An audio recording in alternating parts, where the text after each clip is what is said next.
Look at this black bitch thinking she belongs here. You lost, honey? The maid's entrance is in the back. Derek Patterson holds up his big gulp and grins. It's 9:45 on a Tuesday morning at JR Enterprises, a luxury tech company where the lobby gleams with marble and glass. He dumps the entire drink over her head. Cola drenches the black woman completely. Hair, face, expensive coat. It splashes across the pristine floor. The other white receptionists scream with laughter. "Derek, best prank ever! Thought you were here to mop our toilets!" Wendy Anderson stands there, soaked and shaking. "I need to speak with management." Derek wipes tears from laughing. "Lady, you don't even belong in this building."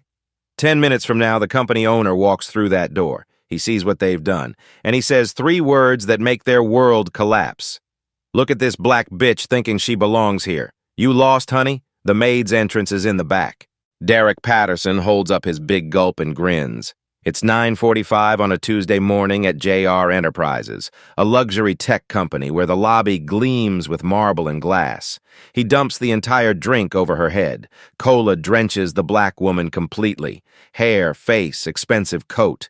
It splashes across the pristine floor. The other white receptionists scream with laughter. "Derek, best prank ever! Thought you were here to mop our toilets!" Wendy Anderson stands there, soaked and shaking. "I need to speak with management."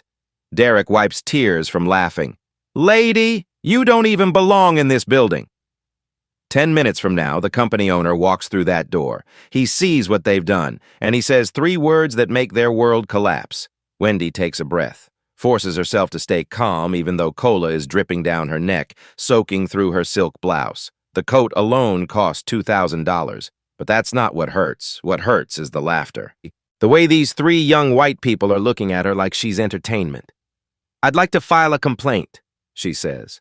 Her voice is steady, professional. "What just happened was assault." Ashley Morgan, the blonde receptionist, stops laughing long enough to lean forward on the desk. "A complaint? Do you even have an appointment here? I'm here to meet someone." "Uh-huh." Ashley's smile is pure condescension. "We don't usually get walk-ins from your part of town. This is a private building." Derek is already telling the story to Brittany Collins, the 3rd receptionist. He's making it sound even worse. "She literally walked in here like she was somebody important. I had to put her in her place." Brittany giggles. "That coat is probably fake anyway. Canal Street special." Wendy sets her bag on the counter. The movement is deliberate, controlled. If she loses her temper now, they'll call security. They'll say she was aggressive, threatening, everything they already assume about her. But as she sets the bag down, something catches the light. A keychain, engraved metal that reads, JR Enterprises, Executive Access. None of them notice. "Look," Ashley says, her voice taking on that fake sweet tone that makes everything worse. "I don't know what you think is going to happen here, but our managers are busy. Maybe you should just go home. Change clothes. Come back when you have actual business." 2 more employees walk through the lobby. Brad Mitchell, a white guy in his 30s wearing a polo shirt. Jennifer Thompson, an Asian woman carrying a coffee. They both stop. They see Wendy standing there, drenched in soda, facing 3 smirking receptionists. Brad catches Derek's eye. Derek mouths, "Crazy lady." Brad smirks and keeps walking. Jennifer hesitates just for a second. She sees the stain spreading across the marble, the way Wendy is trembling. Then she looks away and heads to the elevator. Nobody helps. The lobby is filling up now. It's almost 10 o'clock.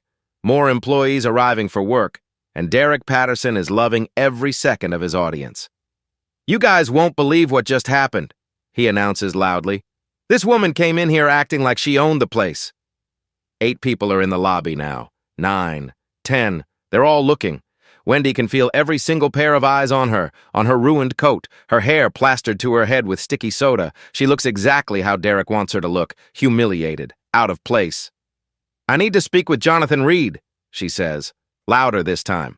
The lobby goes quiet for exactly 2 seconds. Then Derek starts laughing, really laughing, the kind where you have to bend over. "Jonathan Reed? You want to talk to Jonathan Reed?" Ashley is laughing too. "Oh my God, she's serious." "Lady," Derek says, wiping his eyes, "Mr. Reed is the CEO, the owner. He doesn't take meetings with random people who walk in off the street." "I'm not random. I need to speak with him." About what? Your little accident? Derek makes air quotes around the word accident. Because I already apologized. It was an accident. You saw it, right, guys? The other employees nod. Of course they saw it. They saw exactly what Derek wants them to have seen. Brittany leans on the desk. What company are you from, anyway? I'm not from a company. So you just walked into a tech company lobby looking to talk to the CEO? Ashley's voice is dripping with disbelief. That's not how this works. Wendy's hands are shaking harder now. She pulls out her phone, tries to make a call. It goes straight to voicemail. Honey, I'm in the lobby, she says quietly. Something happened. Call me back. Derek makes a show of looking shocked. Honey? Who's she calling honey? Brad, who's been watching from near the elevator, calls out, probably her pimp.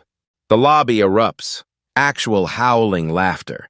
Jennifer Thompson is still standing there. She's not laughing. Her face shows something else. Discomfort. Maybe guilt. But she doesn't say anything. Wendy ends the call, puts the phone away. She's trying so hard to maintain her dignity, but it's slipping through her fingers like water. I'd like to use your restroom, she says, to clean up. Ashley shakes her head slowly, like she's talking to a child. Restrooms are for employees and scheduled guests only. There's a McDonald's 2 blocks down. That's when something shifts in Wendy's expression. That's when the professional mask cracks just a little bit. You're denying me access to a bathroom? I'm telling you our policy. I was just assaulted in your lobby. I'm covered in soda, and you won't let me wash my hands? Ma'am? Ashley says, her voice taking on an edge. You're starting to sound aggressive. Brad steps closer. He's got his phone out now, too. You guys seeing this? Wendy looks around. Everyone has their phones out. They're all recording. She's going to be on TikTok by lunch. The angry black woman who came into a tech company and made a scene. That's the story they're already writing. Look at her shaking, Derek says. She's probably going to start screaming in a second. I'm not screaming, Wendy says, but her voice is louder now. She can't help it. I'm asking for basic human decency. Basic human decency? You came in here without an appointment, demanded to see our CEO, and now you're having a meltdown because we can't accommodate you? This is what they do. Wendy knows this. She's read about it, lived it. They push and push until you react, and then your reaction becomes the story. Not what they did, what you did. More employees are gathering. The morning shift is in full swing. There are at least 15 people in this lobby now, and every single one of them is watching Wendy Anderson fall apart. A voice cuts through the crowd. What's going on here? Connor Hayes, senior supervisor, white guy in his 40s wearing a button-down shirt and a company lanyard. He has the kind of authority that makes everyone straighten up a little. Derek jumps right in. Connor, thank God. This woman has been harassing us for the past 20 minutes. Harassing you? Ashley nods eagerly.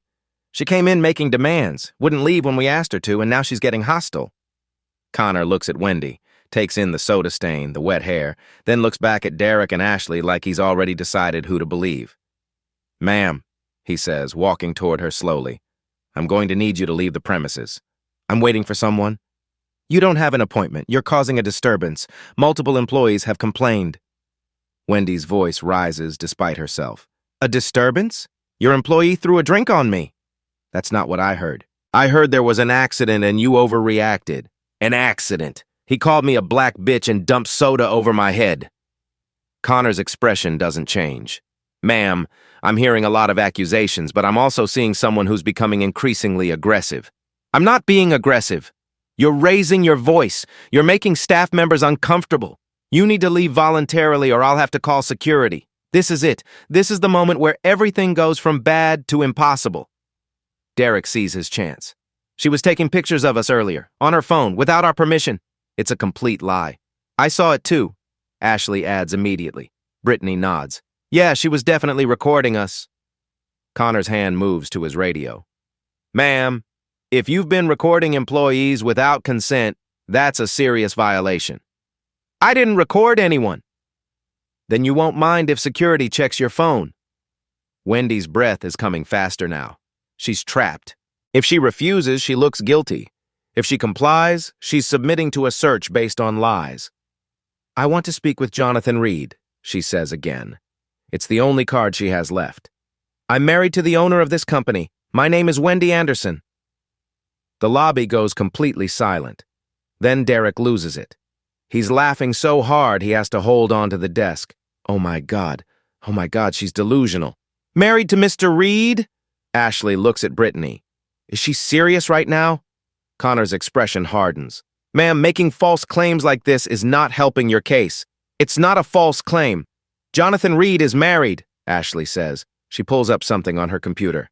I've seen the pictures. His wife is a supermodel. She's been in Forbes, Vogue. She definitely doesn't look like you. The cruelty in that last sentence lands like a slap. Brad calls out from the crowd. Someone call the police. She might be trying to commit fraud or something. Good idea, Connor says. He nods at Ashley. Call them. Ashley picks up the phone. Wendy's voice breaks. Please, just wait. He'll be here any minute. Lady, Derek says, this isn't a fairy tale. Prince Charming isn't coming to save you. The employees are taking more pictures now, more videos. Wendy can see the TikTok captions already. Crazy woman pretends to be CEO's wife.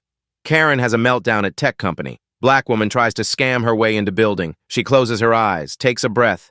She's been humiliated before. She's faced racism before. But this? Being called a liar when she's telling the truth? Being threatened with arrest in her husband's own building? This is a new level. Please, she whispers. Just 5 more minutes. Nobody's listening. 2 security guards push through the crowd. Tyler Brooks, a black man in his 30s wearing the company uniform. Diane Foster, a white woman with short hair and a no-nonsense expression. Connor immediately starts briefing them. His version of events is clean, simple, exactly what the guards need to hear to make this go away quickly. Unstable individual. Walked in without an appointment, assaulted a staff member, making false claims about being connected to the CEO, refused to leave when asked, possibly attempting identity theft or corporate espionage. Every single part of that is either a lie or a distortion, but it's what's in the report now. Tyler approaches Wendy. His voice is professional, but not unkind. Ma'am, I need to see some identification. Wendy's hands are shaking so badly she can barely get her wallet out. She hands over her driver's license. Tyler reads it. Wendy Anderson. Something flickers across his face. Recognition? Doubt? It's there for just a second. He looks at her more carefully. The expensive coat, even soaked with soda. The designer bag. The way she carries herself. We should call upstairs, he says to Diane. Verify. Are you serious? Diane cuts him off. Connor already tried. Mr. Reed is in transit. His assistant said no interruptions. This is another lie. Connor never called anyone, but Tyler doesn't know that. He hesitates, looks at his radio, looks back at Wendy. Ma'am, Diane says, stepping forward, you need to come with us. We're escorting you off the property. I'm not going anywhere, Wendy says. Her voice is quieter now, defeated. You're making a terrible mistake. That's what they all say, Derek mutters loud enough for everyone to hear. Brad is definitely recording now. He's narrating under his breath like it's a nature documentary. And here we see the corporate Karen in her natural habitat, about to get escorted out by security. People are actually laughing. Jennifer Thompson is still in the lobby. She's been standing near the elevator this whole time, watching everything unfold. She takes a step forward. Wait. Everyone looks at her. I just think, Jennifer says carefully, maybe we should double-check. She seems really certain and... Ashley cuts her off immediately. Oh my God, Jennifer, don't be naive. Look at her. Does she look like someone Mr. Reed would marry? The words hang in the air. The implication is crystal clear. Someone who looks like Wendy doesn't belong with someone like Jonathan Reed. Jennifer's face goes red. I didn't mean, I just think... You think too much, Brad says. Stay out of it. Jennifer shrinks back. She tried. For about 10 seconds she tried, but the social cost was too high. Her co-workers were turning on her. Better to be silent than to be associated with the problem. Wendy sees it happen, sees the one person who might have helped her decide it's not worth it. Tyler sees it too, and it makes his own silence feel heavier. Studies show this is exactly how discrimination thrives in workplace environments. It's not the overt racists who do the most damage. It's the people who know better but calculate that speaking up will cost them something, their comfort, their standing, their job security. In that moment, both Jennifer and Tyler made a choice, a small one. The kind that feels insignificant in the moment, but compounds into a culture where people like Wendy can be humiliated without consequence. Diane grabs Wendy's arm. "Let's go!" Wendy pulls away sharply. "Don't touch me!" "Now you're resisting security," Connor says. He sounds almost satisfied. "That's grounds for trespassing charges." "Call the police," Ashley says into her phone. She's already dialing. The crowd of employees has grown to more than 20 now. Everyone's watching. Everyone's recording. Not a single person is stepping forward to help. Wendy's voice cracks. "Please, he'll be here any second. Just wait." "Any second," Derek mocks her. "Lady, you've been saying that for 20 minutes. He's in traffic. He texted me." "Sure he did." "And I'm married to Beyonce." More laughter. Always more laughter. Wendy is surrounded now. Security on either side. Hostile employees in front. The glass doors behind her leading to the street, to escape, to anywhere but here. She could leave. She could walk out right now and avoid the police, avoid the arrest, avoid the final humiliation. But leaving means they win. Leaving means accepting that she doesn't belong here, that people like her don't get to stand their ground in buildings like this. So she stays. She stands there dripping with soda, shaking with rage and fear and humiliation. And she stays. Tyler is looking at his radio again. He's got that expression people get when they know something is wrong but can't quite articulate what. "Connor," he says quietly, "I really think we should verify before we... Before we what? Let someone who's clearly lying waste more of our time? Use your head, Tyler." And there it is. The subtle implication. Use your head. Do what you're told. Don't complicate this. Tyler goes quiet. Wendy closes her eyes. She's alone in a room full of people. She's telling the truth in a building full of liars. She's powerful in a space that only recognizes one kind of power. And that power is about to walk through the door. But she doesn't know if she can hold on long enough. Diane's radio crackles. "Security, this is front gate. Mr. Reed's vehicle just pulled into the executive lot." Time slows down. Wendy's eyes open. Connor frowns. He wasn't supposed to be in until 11. "Traffic must have been better than expected," the voice on the radio says. Derek and Ashley exchange a glance. They're not worried. Why would they be? This woman isn't actually married to their boss. That's insane. That's impossible. But Tyler notices something. He sees Wendy's expression change. The defeat disappearing. Something else taking its place. Hope. Through the glass doors, a black luxury SUV parks in the spot marked Reserved J. Reed. The driver's side door opens. Italian leather shoes hit the pavement. Wendy straightens her spine. "You might want to step back," she says quietly. Nobody listens. The glass doors swing open. Jonathan Reed walks in, checking his phone. Casual Tuesday morning energy. 38 years old, white, wearing a suit that costs more than some people's cars. He's got the easy confidence of someone who built a tech company from nothing and turned it into an empire. He looks up from his phone, sees the crowd in his lobby, sees 20 employees standing around like they're watching a show. His expression shifts from casual to confused. Then he sees her. His wife. Standing in the center of his lobby, covered in soda, surrounded by security guards, shaking. The confusion becomes something else, something cold and dangerous. What the hell is going on here? Every single employee straightens up. That's what Jonathan Reed's voice does. It commands a room without trying. Connor immediately shifts gears. His voice goes from authoritative to obsequious in half a second. "Mr. Reed, sir, we have a situation with a trespasser who was..." Jonathan's not listening to Connor. He's looking at Wendy, really looking, taking in every detail, the wet hair, the ruined coat, the way her hands are trembling. His voice drops to something quiet, deadly calm. "That's my wife." The lobby goes silent, not the kind of silence where people are waiting to speak, the kind where everyone forgets how to breathe. Derek's face drains of all color. His mouth opens, but nothing comes out. Ashley's hands freeze on the reception desk. Brad's phone drops to his side. Connor just stands there trying to process what he just heard. Jonathan crosses the lobby in 5 long strides. His hands go to Wendy's shoulders, gentle but certain. "Are you okay? What happened?" Wendy's composure finally breaks. Her voice comes out shaky but clear. "I came to surprise you for our lunch meeting. I was assaulted, mocked, Denied basic human respect. They were about to have me arrested. Jonathan's jaw clenches so tight you can see the muscle jump. He turns slowly to face the crowd. "Someone," he says very quietly, "explain. Now." Connor stumbles over his words. "Sir, there was a misunderstanding." "A misunderstanding? My wife is covered in soda. She's surrounded by security. Someone called the police on her. In my building." He pulls out his phone, dials without looking. "Cancel that police call immediately." Then he hits another number on speed dial. "Get me HR, legal, and my entire executive team in the main conference room. 5 minutes, non-negotiable. I don't care what they're doing." He turns to Derek, looks at him like he's seeing something disgusting. "You name." Derek can barely speak. Derek Patterson, sir. Derek Patterson, you threw a drink on a woman in my lobby? It was an accident, Mr. Reed, I swear. Don't lie to me. I can pull security footage in 30 seconds. Ashley tries to jump in. Her voice is desperate now.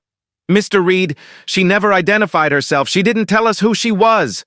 Jonathan rounds on her so fast she actually flinches. "She shouldn't have to identify herself. She's a human being who walked into a building. That should be enough." His voice is rising now. Not yelling. Worse. The kind of controlled anger that's more terrifying than screaming. "She came to meet me, her husband, for lunch, and instead of being treated with basic courtesy, she was humiliated, degraded, threatened with arrest. By my own employees, in my own building." Brad tries to melt into the crowd. Too late. "You," Jonathan says, pointing at him. "You made a joke about pimps. I heard you." Brad's face goes white. "Sir, I didn't—" "Security footage, remember? We record everything." Jennifer Thompson is crying now, quietly. She's realizing she could have stopped this, should have stopped this. Jonathan sees her. "You started to speak up." Jennifer nods, tears streaming. "I should have done more." "Yes, you should have." He doesn't say it cruelly, just factually. "But you tried. That matters." Then he addresses the entire lobby, every single person. "What you just participated in is exactly what discrimination looks like. Some of you laughed, some of you recorded, some of you stayed silent when you knew something was wrong." He looks at Tyler. "You had doubts." Tyler nods slowly. "I thought we should verify first." "Then why didn't you?" "I should have trusted my instincts." "Yes, you should have." Jonathan puts his arm around Wendy. She's still shaking, still processing, still trying to hold on to her dignity even though she's been stripped of it repeatedly for the past half hour. "Connor," Jonathan says, "you're suspended, effective immediately." "Badge and radio." "Sir, I was following protocol." "You lied. You said you called my office. You didn't. Hand over your badge or I'll have security remove it." Connor's hands shake as he unclips his badge. The shame is written all over his face. He sets it on the desk and walks toward the exit without another word. "Derek, Ashley, conference room now." They don't move fast enough. "Now!" They scramble, both of them practically running to the elevators. Jonathan looks at Diane. "You tried to physically remove my wife." "Sir, I was just following orders." "Following orders? Where have I heard that before?" His voice is heavy with disgust. "We'll discuss your future with the company later."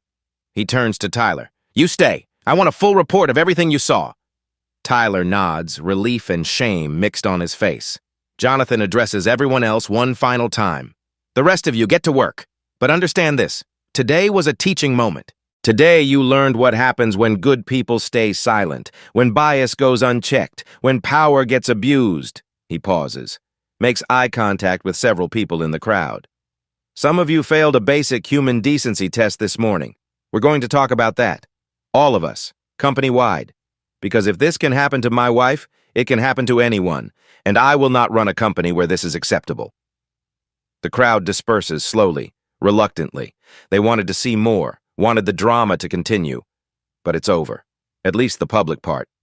Jonathan and Wendy head toward the elevators. His arm is still around her shoulders. She's leaning into him now, finally allowing herself to fall apart a little. "I'm sorry," he says quietly. "I'm so sorry. It's not your fault. It is. I built this company. I built this culture. Or I thought I did. Clearly I was wrong." The elevator doors close behind them. In the lobby, employees are whispering.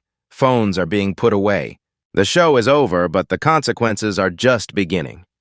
Derek and Ashley are standing in the conference room, visible through the glass walls, waiting. They know what's coming. Tyler is writing his report, hands still shaking a little. Jennifer is at her desk, staring at her computer screen, not really seeing it. Brad has already texted 3 people asking if they think he's going to get fired. And in the lobby, where cola is still drying on expensive marble, there's a sense that something fundamental just shifted. The facade cracked. The comfortable lie that this was a progressive, inclusive workplace just shattered. Because Wendy Anderson